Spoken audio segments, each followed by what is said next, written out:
Failure to correct an error upon identification is the quickest way to destruction, the misapplication of the PIA.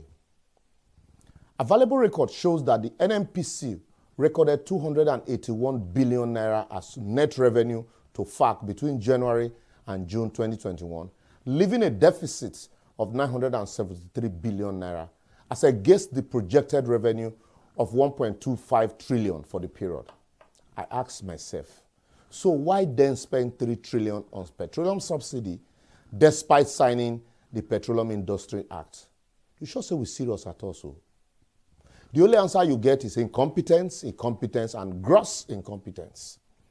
After advocacy on the duplication of the regulatory functions of the Midstream and Downstream Authority and the Upstream Commission and the consequential confusion created therein, we were recently informed that the industry watchers have raised serious concern, even as the trade union, just like the 14 justices of the Supreme Court, has levied allegations of ineptitude against the heads of both the authority and the commission, like allegation of lack of capacity to manage the process and transition that ordinarily would even be difficult for a seasoned regulatory expert is given to a non-expert in the field. And we hate thee. Secret interviews to fill alleged vacant position for political benefit and patronage without giving the experienced staffs right of first refusal. Now, wow. Working at suboptimal capacity, as staff don't even know who to report to. I even hear say no organogram, not even a temporary one. Now, wow. The board members don't have requisite experience to navigate the commission.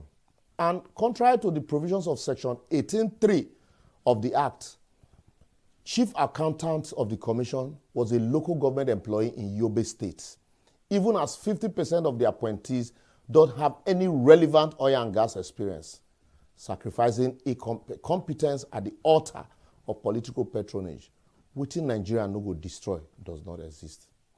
Allegation of starvation of funds for zonal and field offices, even as funds to purchase diesel to power generators and fuel for operational vehicles, like the cases of the Nigerian police, are in most cases now being bought by staffs who are hardly reimbursed. This is the same DPR whose contribution to the Federation account exceeded 3.2 trillion and was projected to be 5 trillion before the signing of the Petroleum Industry Act, but can barely contribute 2 trillion to the Federation account now. Who swear for Nigeria? He never reached to lift the cost. Despite all this, the Commission is consistently using consultants to carry out the same job description of the trained staff. I never see where that kind of thing they happen. There is no money, and you are filtering the money away through frivolous means. I will therefore advocate that until the Petroleum Industry Act is reworked, because according to Evans Ofeli, he said it has even failed completely, reworked and applied properly to achieve the intent of its original initiator, will end up destroying our regulatory structures while pretending to reform.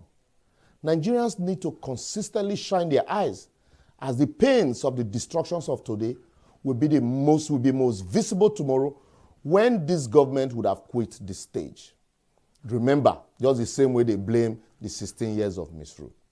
Well, if you agree with us, or even though you disagree, for previous episodes, simply follow us on all our social media platforms showing on your screen, like and share. If we all join our voices and strength to achieve a common goal, no principality can stop us. See you next week.